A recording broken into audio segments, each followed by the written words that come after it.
اور دساں گل کی خزینے دی، دساں گل کی خزینے دی،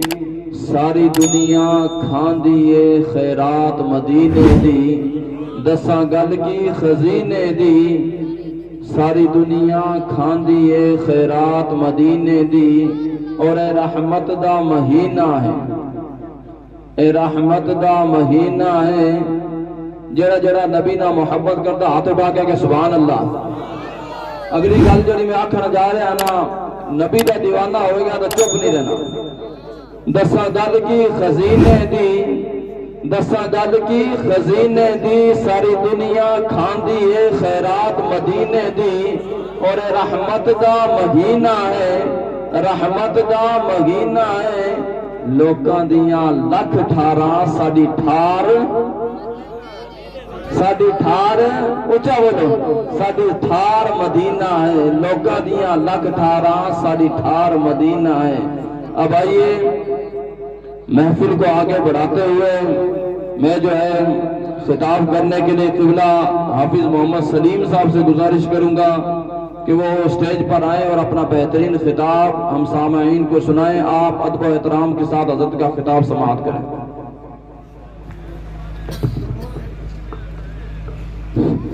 معزز سامعین حضرات، السلام علیکم ورحمۃ اللہ تعالی وبرکاتہ۔ الحمدللہ رب العالمین والعاقبۃ للمتقین والصلاة والسلام علی سید الانبیاء والمرسلین، اما بعد فاعوذ باللہ من الشیطان الرجیم، بسم اللہ الرحمن الرحیم، قل ان کنتم تحبون اللہ فاتبعونی یحببکم اللہ، صدق اللہ مولانا العظیم وصدق رسولہ النبی الامین الکریم، ونحن على ذلك لمن الشاہدین والشاکرین والحمد للہ رب العالمین۔ نور آنکھوں میں تو چہروں پہ اجالے ہوں گے، مصطفیٰ والوں کے انداز نرالے ہوں گے۔ نور آنکھوں میں تو چہروں پہ اجالے ہوں گے، مصطفیٰ والوں کے انداز نرالے ہوں گے۔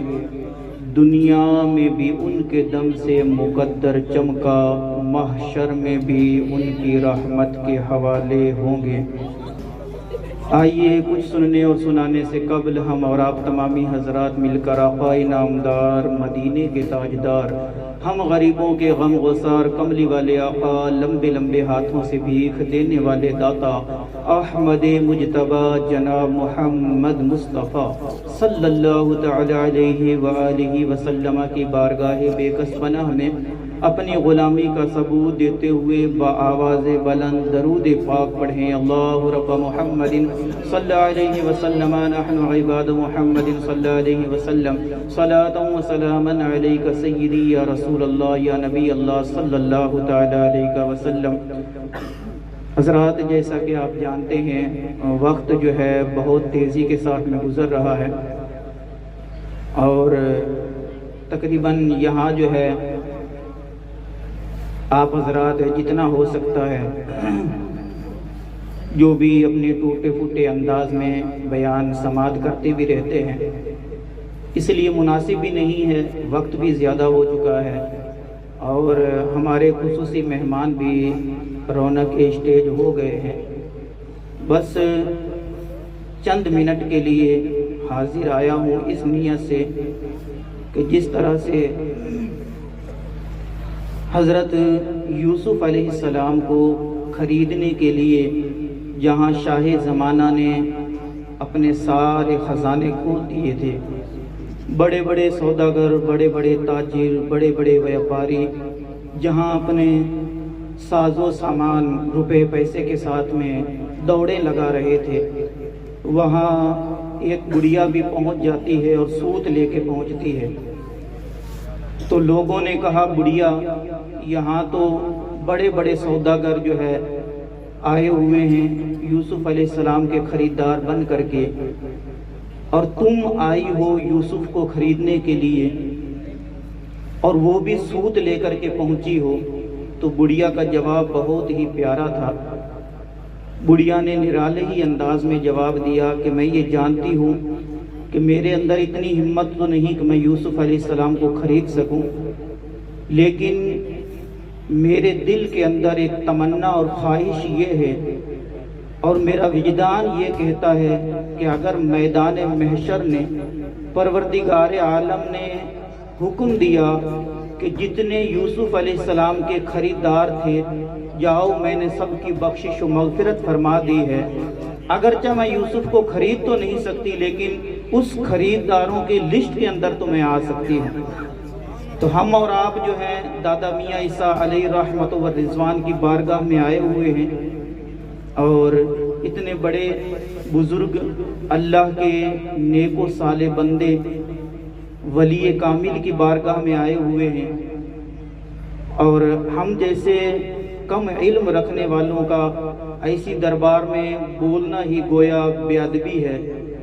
اس لیے اتنی بساط اور ہمت تو نہیں ہے، اور پھر ہمارے علماء کرام بھی بیٹھے ہوئے ہیں، تو جیسے آپ حضرات سننے کے لیے آئے ہیں میں بھی ایک سوالی بن کر کے اس دربار میں حاضر آیا ہوں اور بڑے بڑے علماء کرام کے بیانات سننے کے لیے آیا ہوں۔ بس دل میں ایک چھوٹی سی تمنا ہے کہ کاش میدان محشر میں پروردگار عالم جب پکارے کہ جاؤ میرے نیک و صالح بندے کے عرس کے اندر آنے والے جتنے لوگ سننے اور سنانے والے تھے میں نے سب کی بخشش اور مغفرت فرما دی ہے، تو جہاں معزز علماء کرام کے بڑے بڑے نام آئیں، بڑے بڑے بیان آئیں، وہاں اس خاک سار کا بھی کہیں لسٹ کے جو ہے سب کے لاسٹ میں نام آ جائے اور بخشش کا ذریعہ بن جائے۔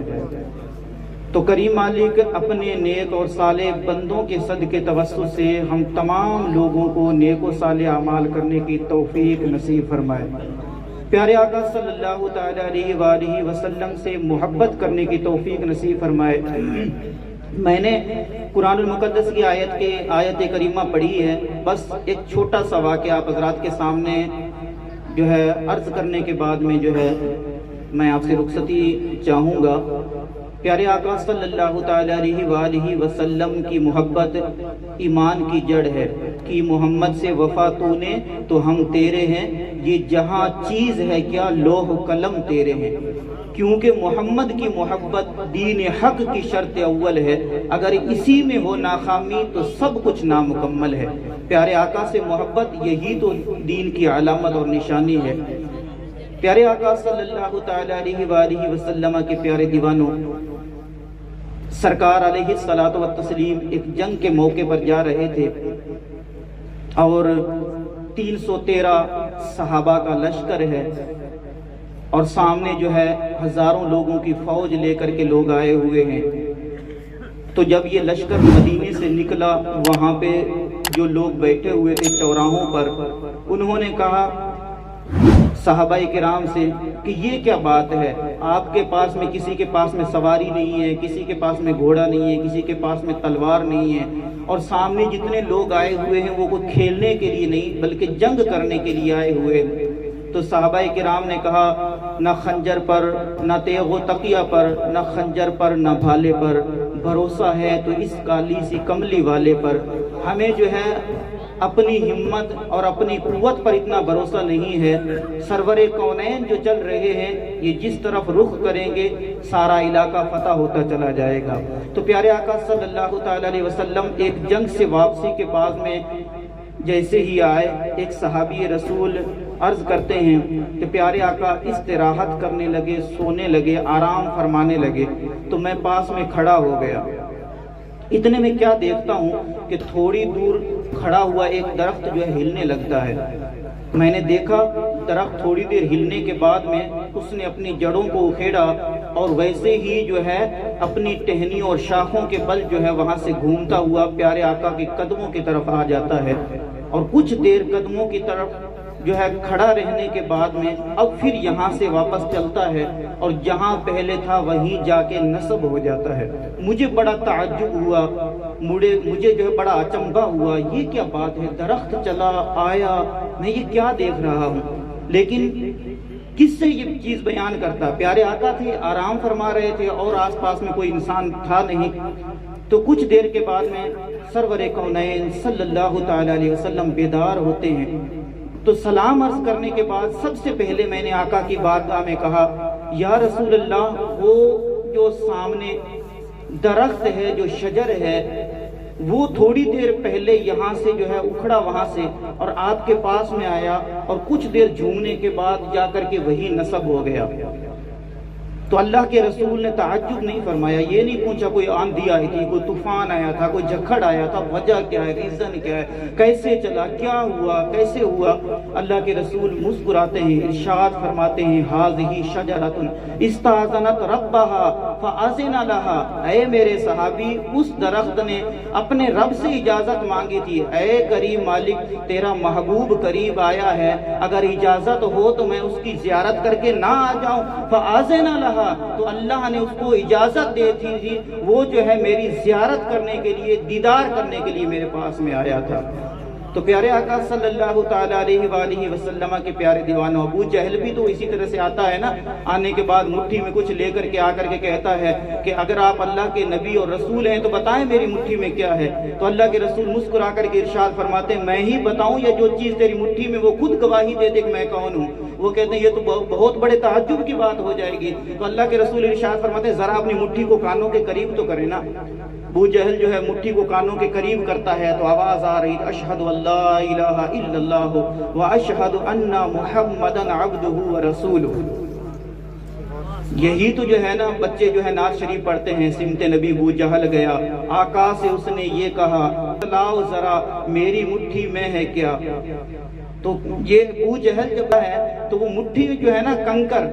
وہ کنکرانو کلمے پڑھا جاندا ہے, وہ سڑیاں کھجوراں اگا جاندا ہے, قطرے کو سمندر ذرے کو ستارہ کرتے ہیں, کونین کو خم آ جاتا ہے جب زلف سنوارا کرتے ہیں. تو کریم مالک ہم تمام لوگوں کو